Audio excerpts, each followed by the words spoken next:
Please welcome the moderator of our next session, Kirk Rieckhoff, Senior Partner and Leader of the Global Defense and Security Practice at McKinsey & Company. Hi.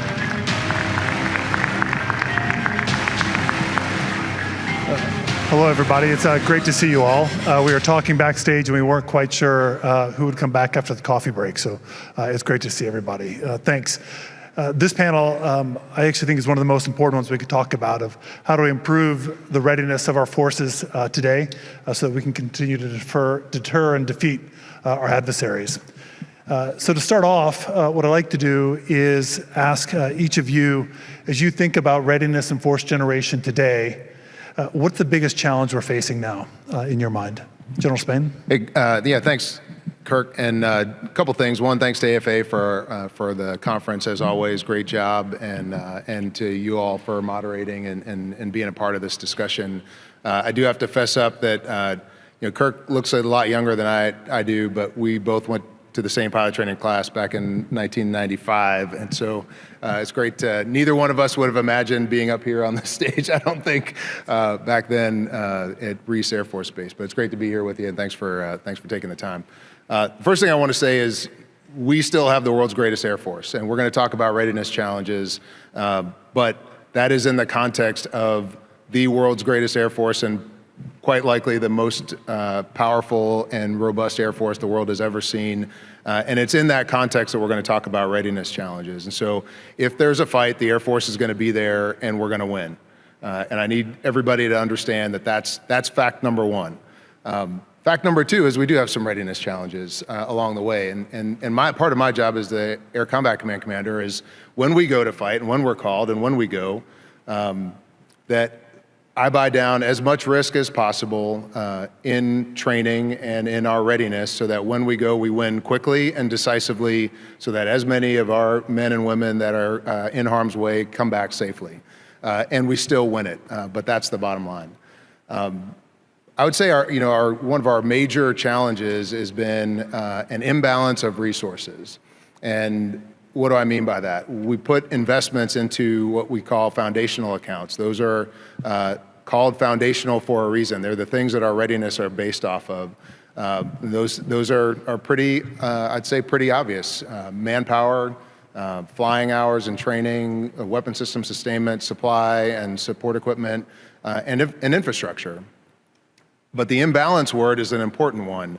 When we take risk and it's out of balance within those four portfolios, we get kind of skewed from the capability that's left over. And so if I take risk in manpower, for example, but I don't balance the rest of the portfolios equally based on that risk, then what is the result of that is a kind of out of whack capability on the backside and on the flight line. Same thing for infrastructure, same thing for supply. If any of those are taken, the risk is taken inordinately, then it's left with an imbalance of the remaining resources, which is what we kind of find ourselves in today. Some of those choices were entirely appropriate in the previous strategic environment. In permissive, we lived in a relative sanctuary. We weren't as worried about a peer adversary in the last couple of decades. And so some of those choices were entirely appropriate. In this strategic environment, it's not nearly as appropriate. And so one of the things that I know we're working really hard on is rebalancing those foundational accounts. We're continuing to commit to bolstering them over time, not continuing to look at them as risk bearers. And we have to then continue to modify our behavior to wait for those investments to pay off. Thanks. General Klein? Thanks, Kirk. And just another shout out to AFA. Thanks for giving us this opportunity to engage with industry, with each other, and just with the leadership here. So, very similarly to what General Spain said, one of the big challenges is how we see the readiness challenges and the risk that's out there. So, and we can't just do this in an incremental shift in terms of how we assess or evaluate or view risk. It really requires somewhat of a fundamental shift. And General Spain started this as the previous A3 at the Air Staff. but taking a holistic view, a broad view. And so in working with our partners in the A4, we kind of started to articulate the 5 levers of readiness. And so very similarly along the lines that General Spain talked about. But those 5 levers would be the critical skills availability, weapon system sustainment, our flying hour program, training resource availability, so think ranges, instrumentation, and then the probably the most variable of them all, if you can believe it, is the ops tempo. That is always creating challenges to our readiness. So, all those things have to be balanced, right? And like General Spain mentioned, to infuse resources into any one of those could create a ripple effect or imbalances or jam up that readiness ecosystem just too much to where you're not achieving the effect that you want those resources to have. So they have to be in balance. We've previously talked about this as a table, and those legs have to all be kind of set so that they keep the table level. If those are imbalanced, readiness falls off the table. Another analogy, I like to think of it as rheostats or maybe dials. For those of us who grew up in the 80s and early 90s, right? Our prized possession was our boombox, right? And you had the little 5-band graphic equalizer on that thing, right? And if those knobs across the different frequency bands were off, you'd have some distorted music, right? And so all those knobs have to be set right to get the nice, clean, crisp music you want, so you can make the mixtapes for your girlfriend, right? But they have to be balanced. And I would say our previous architecture, current architecture, has been very fragmented, reactive, and stovepiped. And so there's we've put in place a lot of integrating type of efforts to get after a more holistic view of what our readiness looks like. And so we now have some of the data tools that we're able to put in place to give us that more holistic view.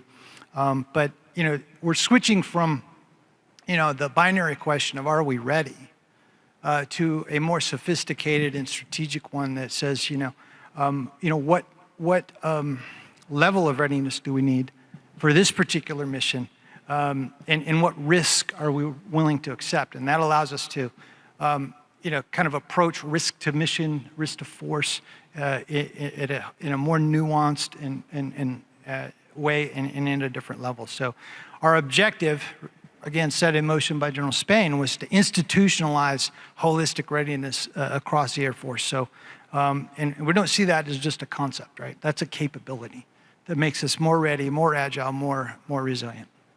Awesome, thanks. General Healy, if you don't mind, can you talk about this from the perspective of the reserves? Yeah, I don't know why I can't get the song In Your Eyes out of my head right now. This is getting weird. I know. Readiness. I tell you, I don't know what it is also, but in the last month, it's been way easy to work with the A3 and really kind of get things through and done from a readiness perspective. It's this clean line of communication like I've never had before. I can hear you. I'm right here. I'm sitting right here. So I'll echo what General Spain said right up front. Every quarter we have a readiness meeting with our NAV commanders and our wing commanders. And the first thing I want to hear out of my NAV commander's mouth is, are we ready? Yeah, we're ready. Okay. So that's not in question. It's the challenges associated with not only attaining but retaining that readiness. Some of the challenges, well, first off, the AFRIGEN cycle. We were talking backstage about it. It is picture perfect for the Air Force Reserve Command. What it allows us to do, it allows us to focus all of our energies into a predictable and sustainable cycle of deployment and readiness, as opposed to the crowdsource, which we've been under for years. The crowdsource, for instance, 24, the data that we've always looked at is from our assigned gift map taskings, we met 354% of our taskings in 2024. So we were that onesie-twosie crowdsource for the Air Force. This makes it much more aligned to our units, and it makes it more predictable for us as well. The challenge is with the timing associated with it. So to do some math in public, and forgive me, it's the 2-year average end cycle. For the active duty members, that readiness comes at 730 days from start to finish in that 2-year cycle. Well, that in reserve speak is roughly 78 to 124 days equivalent. The math is, 365 times 2 is 730 for the active component. For the reserves, we get them a week and a month and 2 weeks of annual tour a year. So that's 24 days plus 15, 39 times 2. So the low end, the minimum that we're going to have those reservists to do that training is going to be 78 days. We look at more of a strategic reserve, so we get a little bit more out of them than the minimum. So that number that the data supports is roughly 62 days a year in order to get them to the same readiness standard that the active component has. So 62, that's 124 days in a 2-year average end cycle to get those units ready. So the timing associated with that creates lead time challenges. A couple years ago when we started the units of action and we started looking at deployable combat wings in 23, right away it was evident to us that we needed to make changes immediately after we identified who our first deployable combat wing would be. And that's the 482nd down at Homestead. And immediately in the 23 POM, we submitted an increase in manning of 900 people to ensure that all of those critical AFSCs were fully funded, and there in a timely manner to have 2 years or 124 days worth of training prior to them actually going out the door. The next year, as the requirements refined a little bit, we brought that number down a little bit, and it's much more reasonable now in terms of additive. But that lead time was looked at by the chief and the vice chief are like, what are you doing? But we need that lead time to ensure that we can recruit and then train those people to the level we need utilizing that only 120-day mark. I'd say the other challenges too, recruiting, retention, and keeping the talent with units that are deploying or in the average end cycle, yet are planned to divest with no recapitalization plan. It's a challenge. We've got a unit right now that is deployed to AFCENT, A-10 unit out of Whiteman, and they are heroes to us because they deployed knowing that there is no follow-on assignment right now. So the fact that they got up on stage and they moved out in a timely fashion is fantastic for us. Thanks. General Pirak from the Guard. I appreciate it. Also, thank you as well, Air Force Association. I appreciate the opportunity here. We certainly have been in the Air National Guard benefactors of all the great work going on in the A3 with this focus on readiness and leadership from General Spain. I would say some of my sentiment would certainly match my partner here, General Healy, in terms of AFRIGEN as tailor-made as a force presentation model for the Guard. I'll tell you my number one challenge though is the mentality. We got a fight coming. And we've had 25 years of doing something different, all worthwhile, all important, but it is sort of baked in this bureaucratic pathology where we have become used to part task training. We deploy small elements to a large fixed base operation. So we have aspects of our bases that have not been exercised in years. Now it's the Guard. There's somebody out there who's probably this old, but we don't have a generation that even had the Desert Storm experience, right? There's probably no generation in our Air Force that really understands what it takes to mobilize an entire wing, everything, go to a remote island, set up a base, defend the base, and generate air power. So readiness, sure, but ready for what? We have to have much higher expectations, much more complex, much more lethal, and certainly a contested environment. So the good news in the Guard is nobody's sitting around waiting for me or my staff to tell them what right looks like. The field is organically generating scenarios I'm very proud of. They're combining it with their inspection cycle and trying to be as efficient as possible and finding ways to put airmen in situations where they have to make micro risk decisions on the fly, the essence of being a multi-capable airman, because truly it's about the mentality. We got a fight coming, we got to get ready for it. Awesome. Let me pull the thread that you mentioned around deploying to an island and taking the whole base there. And maybe as the one responsible for generating those forces and presenting it to the COCOM, how are you shaping readiness and being ready to meet that challenge? It's a great question in lots of ways, but specifically, I think this generation of readiness that used to be, I think, in our Air Force and what I grew up in, centered around the flying squadron, and really morphing it to focus a lot on our combat support airmen and how we're going to fight on the ground to generate air power under contact, right? We know that the permissive environment that our bases have enjoyed for 3 decades is not going to exist in the next fight, and we have to prepare those forces who are going to be on the ground to fight through contact, to live through the barrage of missiles that are going to come their way, and to continue to generate air power under duress. And we've seen some small glimpses of this in AFCENT in recent years, and certainly we're seeing it in different parts of the world right now. And so as an evolution in the unit of action and the Air Task Force, those are ways that we're training our combat support airmen through the AFRAGEN cycle as we evolve to a DCW UTC, and we're training more of those forces from singular locations. That will bring more of the team together towards a common goal and a common infrastructure. The other area that we're working really hard on is revamping our IG processes, our inspection processes. Our combat readiness inspection, we've revamped in order to ensure that we're training against the highest threat not that we can generate, but that we expect to face.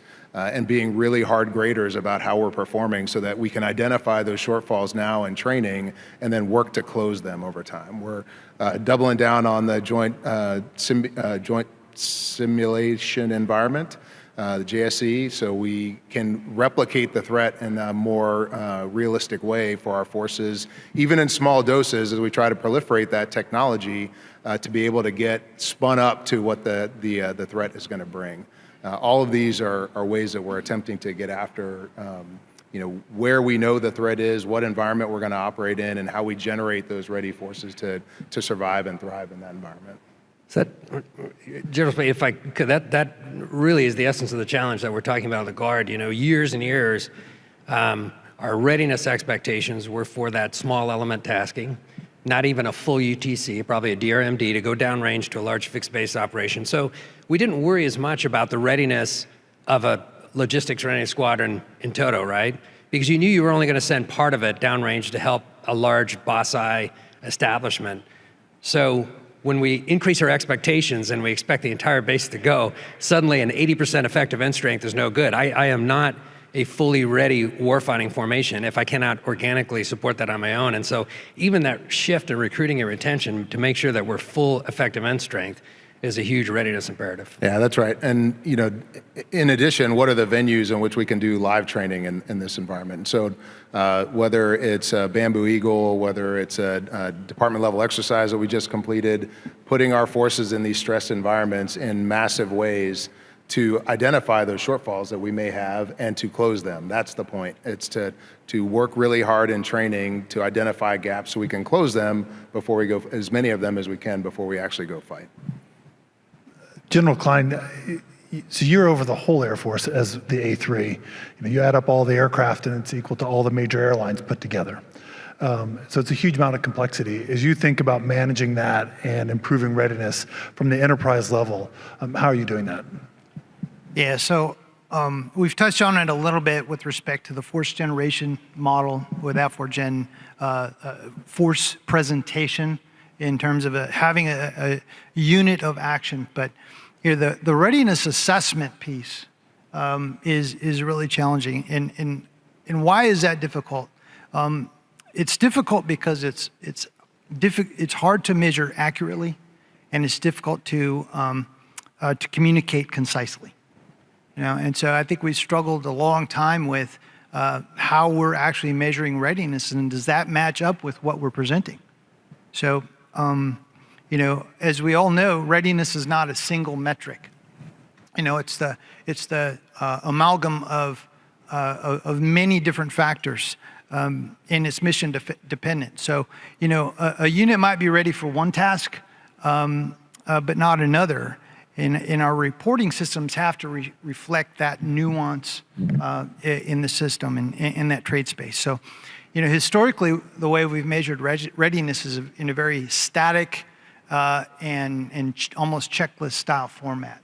And that leads us to believe that, wings are measured by the sum of all their parts. And well, largely because of our airmen and what they can do to integrate and innovate and just simply make things happen. We know that wings are actually more than the sum of all their parts. And so, there's a disconnect between, how we understand our readiness and then how we source our forces. So, our new AF4Gen model and our force presentation model of using units of action, it really kind of aligns some things.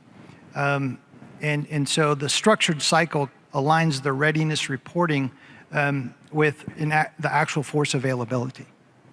So in other words, we're what we measure aligns with what we deploy by unit, and so we're heading that direction.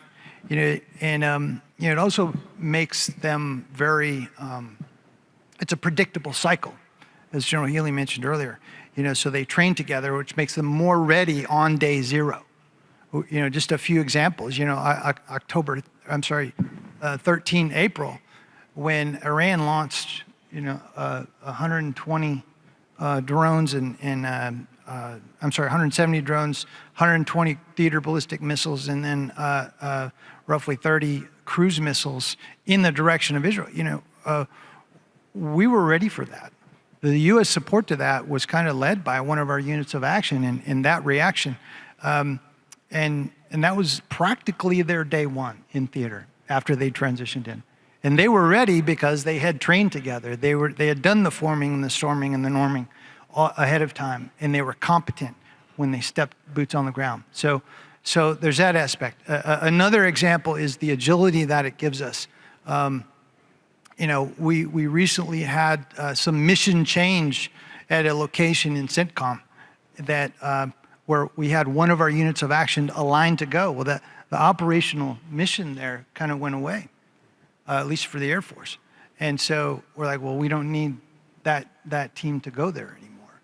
But there was an emergent need in the Southcom AOR.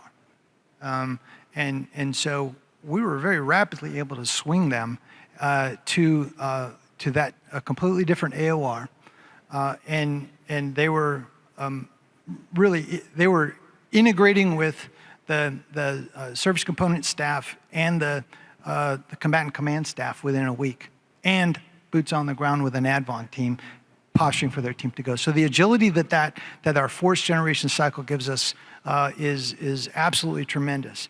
And then just on the force presentation side, right?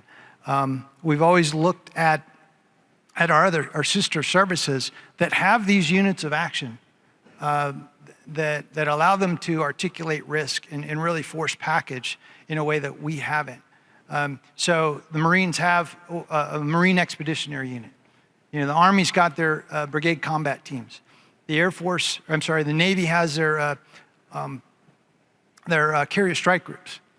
And when it came time for the Air Force to put something forward, to build an air expeditionary wing downrange, we would end up having to source from upwards of 100 different bases. And it's a pickup game downrange, right? So if we were asked, hey, can you surge? We would go, well, how much? And this much. Well, that'll hurt. Well, how much is it going to hurt? Well, we don't know. So having these units of action allow us to articulate risk because we can now forecast years into the future of what that risk is going to look like, allowing our senior leaders to make more risk-informed decisions about the readiness they may be consuming or trying to preserve for future operations. Thanks. If I take that and I apply it to the reserves, and you think about the distinctive capabilities that the reserve brings, how does that manifest as you're thinking about generating readiness? So it's a perfect opportunity to talk like we usually would about, whether it's a tanker unit, a strat airlift unit, but I think what comes to mind the most is more than 30,000 in our reserves are Agile Combat Support, our ACS. We are stacked in capacity for Agile Combat Support. So when we look at the theater in terms of what we need to do there and how do we set it up, what comes to mind right away is yesterday we saw the Secretary give a speech and he showed Tinian and North Island. Well, that was an expeditionary CE group that went out there that was largely reservists, spending $1.1 billion knocking all those weeds down and making sure that we were set up correctly. Right now, 50% of the port dogs, so the 2 T2s in the United States Air Force, reside within the Air Force Reserve Command. So when I look at how are we going to be ready and mobilized to get into theater, whether it's through a gateway on the West Coast, receiving at a mid-range big hub, or out even further, we're critical that we're ready at all times to get out the door and make that happen. I look at AirEvac. 60% of the capacity in the Air Force resides in the Reserve Command. Critical skill set and a critical mission so that if we do get to conflict, we've got the ability to make sure that our wounded are taken care of and evacuated in a healthy, timely manner as well. And that's not to forget our deploy in place folks. So Intel, intricately tied to every single one of our mission sets and our units, associates, and at the headquarters level, making sure pre-mission, post-mission, that we got quality analysis that provides continuity through active duty rotations. I look at our cyber forces that deploy in place, the 960th Cyber Wing, unique wing that under the umbrella of one set of authorities has offensive cyber, defensive cyber, DODIN support, C2, combat comms, all residing under one wing that employs in place. And then I would also put in there too the RPAs. You know, we have persistent coverage 24/7 of RPAs worldwide through every COCOM. So it's the first and fourth thing I think of is like, well, our air crews, our equipment, our unit equipped, but it's the depth of capacity that we can provide. That's how we see ourselves best setting the theater and making sure that we're ready if we go. How does the Guard stack up? We're better. No, I just, this is going to sound like a senior leader plug. I really mean it. But you know, the three stools here with the three pillars of the stool, the active component, the Guard and Reserve, all have value in their own right, all unique, all different opportunities to be accessed by different authorities and different folks to do different things. And so I don't have it in me to do anything but compliment. And let me also say this from the Air National Guard. I'm going to throw something out that every leader from the Air National Guard says, that, you know, we're about 8%. For 8% of the Air Force TOA, I provide about a third of the Air Force. That's not to say that we're better. That's to say we're a very, very efficient model that is absolutely dependent on the largesse of a large and healthy United States Air Force, right? That's how our business model works, is we have folks that decide to continue their service in the Air National Guard and the Air Force Reserve. So we're in best position when we're all in a position of strength, right? I would say, getting back though to that size, 108,000, 90 wings in 163 different communities, a big part of the Air Force, under no circumstance with our most pressing, demanding scenarios would you not see almost the entirety of the Air National Guard and likely the Air Force Reserve mobilized for that fight. So again, that goes back to the mentality, right? And you know, an interesting aspect of readiness we talk about all the time is the readiness, even General Healy, you probably agree, of our mobilization systems. I mean, there are things that we're going to exercise for the big one that we have probably never had to exercise, and we need to be thinking about that. Now, I can't believe I'm bringing this up, because normally this is General Healy's routine to talk about mobilization authorities. So I'll know. Final comments. I'm jumping the gun here. I'm just going to get right in front of you. I'll tell you this, that there's something that we need to be more accustomed to as well, particularly when we're talking about use of a unit of action for DCW certification and training, engagement overseas, campaigning, things of that nature, is 12304 Bravo. I can tell you that the Air National Guard likes to be voluntold. Involuntary mobilizations are a good thing. Volunteerism is good. That has its limits. It's a better conversation at home with an employer when you're involuntary mobilized for this fight. Now, I hear a counter argument every once in a while that mobilization is indications and warning. It's only indications and warning when you make it indications and warning. When you condition the globe and the country to these episodic habitual mobilizations, okay, that won't spike on Red's radar, and I think we need to start to get after that a little bit more aggressively. I know you want to say something, General Healy. You read my card. I'll get to it. You know, I had time. I was looking at it. Yeah, I couldn't agree more with that. The normalization and routine use of mobilization authorities like 12304 into the Pacific is something that's going to hopefully lull those observing in terms of how we're using our forces. I think it's critical that we get to that. And I'll repeat it later if given the opportunity. You know, when we use involuntary mobilization, whether 302, 304, 304 Bravo, it's assured access. It's not assumed access. And that's what I think that's what the Air Force deserves. And that's what I think we deserve to our members, their families, and their employers as well. All right, one last question. So General Spain, when you and I started flying together, we were practicing in wooden T-37 simulated cockpits with like little plastic dials. Let's hope the future holds something a little bit different. So this last question, maybe I'll start over here and kind of go in reverse order. When you think about the future and you think about the changes that are coming and how we generate readiness, what gets you most excited? You know, either a thing or the transformation that's underway? Well, I am really excited about some of these companies that are leaning forward with synthetic training. If I think about the Air National Guard, you know, these 90 wings, let's just take the CAF, for instance, you know, 24 different fighter wings out there, many of which are co-located to other assets where you can put up a lot of airplanes and large force employment. But if you can turn a 2V2 into an 8V24 through some form of synthetic training, embedded training in the cockpit, that's a serious game changer. And better yet, if in that scenario, you're actually virtually practicing in the environment which you're gonna fight, that's the way to go. So still need live fly, still need large force employment across the Nellis ranges, a national asset. But I think the advancements in synthetic training, I think is a real game changer in the future. That gets me excited.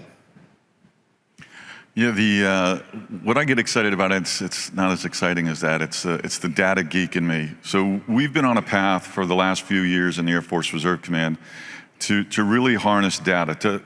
My readiness, my priorities from day one has been readiness now and transforming for the future. And that transformation has taken place in the form of data management and how we utilize data to be a data dominant MAJCOM. So what we're doing with this is it's exciting. We've got the ability to use tools to track and analyze everything we do and make better decisions as a result of that. When I came into the job, we had 3 authorizations for data scientists in the Reserve Command, and about 3 months into the job, they came in front of me with a request to increase it to 21, and we didn't even go through the brief. On the bottom line up front, I said approved. So it's all about making sure that we have the tools available to the lowest level so we can push that risk and understanding down to the lowest level as well. As a result, flying hours, for instance, we were talking about this just in the last few months. The ability when I was an AF commander to track our flying hours was typically on the 13th of each month. We saw the REMIS data that was associated with the previous month's execution. Absolutely nothing you can do about that month's execution. It was history. So everything we were looking at from a data set was historical observations as opposed to actionable items. We've got a data tool now in our flying hour program that allows me to go and look yesterday to the airplane, how we executed, and we're closing out the year. And we are on the razor's edge to executing our flying hours this year with the assurances of every one of my wings, and I'm able to look into every one of my wings to see how they're producing against their flying hour, their training plan. We've got a status of funds tool that allows us to see into our budgets. So the Air Force Reserve has a roughly $7 billion budget, about $3 billion in MILPERS and about $4 billion in O&M. I could see down to the Airman Healy level of when he does his drill weekends and how much he got paid, when he obligated them. So we're having a level of execution of our reserve personnel appropriation and our O&M that is historically unreached before in the previous, just because of the hard work down at our command in terms of utilizing these tools and a mindset change of utilization of data to make informed decisions going forward. It goes back to what I was saying right up front. The challenges associated with timing makes us have to make assumptions and decisions probably a little bit ahead of the active duty because we look at the time horizons to get those in place. These data sets allow us to do that, and it's a comfortable feeling to have. My finance manager, by the way, is very uncomfortable right now. We're getting so near zero. It's wonderful.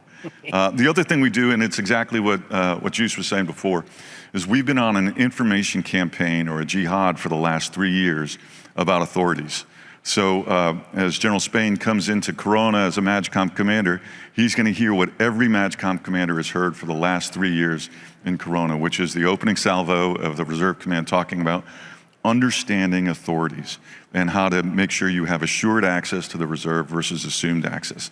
We are always going to be a volunteer force using 1231 Delta, and volunteerism is likely always going to get you what you need. But if you want to assure that, it's what General Pirak said, 12304 Bravo, your combatant commanders, your MAGCOM commanders, you can program this out and you can be assured if for DLE 27, if you need 3 tanker crews, 4 130 crews, you can program that into the budget right now, and they're going to be there. So again, it's a little more geeky than synthetic training and all that stuff, but the use of data for informed decisions and making quality decisions really gets me excited going forward. Okay. General Klein. What excites me about what's coming is when you take a look at the significant amount of modernization that our Air Force is doing right now, and thinking about how we're going to integrate that with some of our legacy systems and platforms. So, you know, would we love to have all new kit? Absolutely. Could we absorb that? Probably not. So that has to be done at a pace commensurate with the ability to absorb some of that. And so, but what excites me is how are we going to, you know, we've modernized some of our legacy systems as well. We're bringing on, you know, new platforms. You know, we're gonna have innovative and creative ways of integrating the old with the new. And it's going to be absolutely exciting to see how our airmen and how industry help us to do that. I'm just super excited. We're just you know, talking about CCAs the other day and how, yeah, we've got some platforms. Yeah, they're about to fly. But we don't yet know how we're going to integrate. And that's okay, because our airmen are going to figure it out. And that, to me, that is extremely exciting.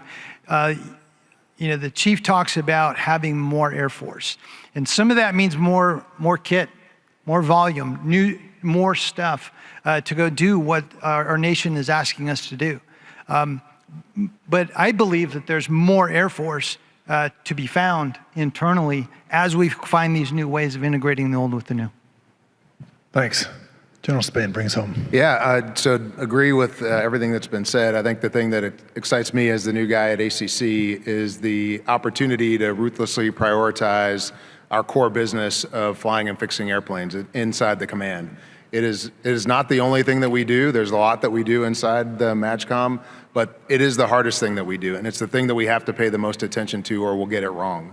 And so going back to General Pirak's comment about mindset and culture, our opportunity in this is, you know, well, let me back up a second. You know, going back to the imbalance of resources, if we got $100 billion today to spend on parts, those parts wouldn't show up for 2 to 3 years, right? So what are we going to do between now and then? Well, I'm not rolling over on my back and showing my belly. We're going to fight every day to get a little bit better and a little bit more ready. I can get a little bit more, can get a little bit better today in the 24 hours I have to be a little bit more ready tomorrow. And if I keep doing that with the resources and the people that I have with me, then when those new resources come in, if they do, then we'll be more appropriately equipped to take that on and to go faster. And that's what we've got to do. This idea of taking ownership and accountability to ourselves for the resources that we have, and whether we like the amount that we have or the depth that we have, making the most of it every day within the span of our control, and then looking for the opportunity to get better faster when more help shows up is really exciting. The thing that I think we have to also focus on from an Air Combat Command perspective is how we measure readiness. You know, and how we measure our training value. For the last 30 years or so, we've kind of looked at it in about the same way. I get X number of events done per month, and if I do Y number of events, I'm ready. If I do X minus 1 number of events, I'm not ready. But what we all know is that our squadron commanders are looking around their formations and saying, hey, I know you only flew 4 times this month, but you're good. You're going to be good to go. I trust you. Hey, I know you flew 12 times this month. you got some more work to do. And they're looking at how ready they are based on the reality and the proficiency and competency of the individual airmen that make up the team. And that's what we have to give them the tools to actually really pinpoint how we're using these resources, because when everybody has the same demand signal, you aren't actually prioritizing how you spend those limited resources. You're just trying to peanut butter spread it across a formation. And so we have an opportunity coming forward to look at some things coming out of AETC, who's got the lead on this in terms of competency mapping, proficiency-based training, and not just event-based measurement of a spreadsheet. And so the combination of all of those things, I think, are going to be really powerful, and I'm excited about all of it. Outstanding. Thank you all very much for the time. Thanks.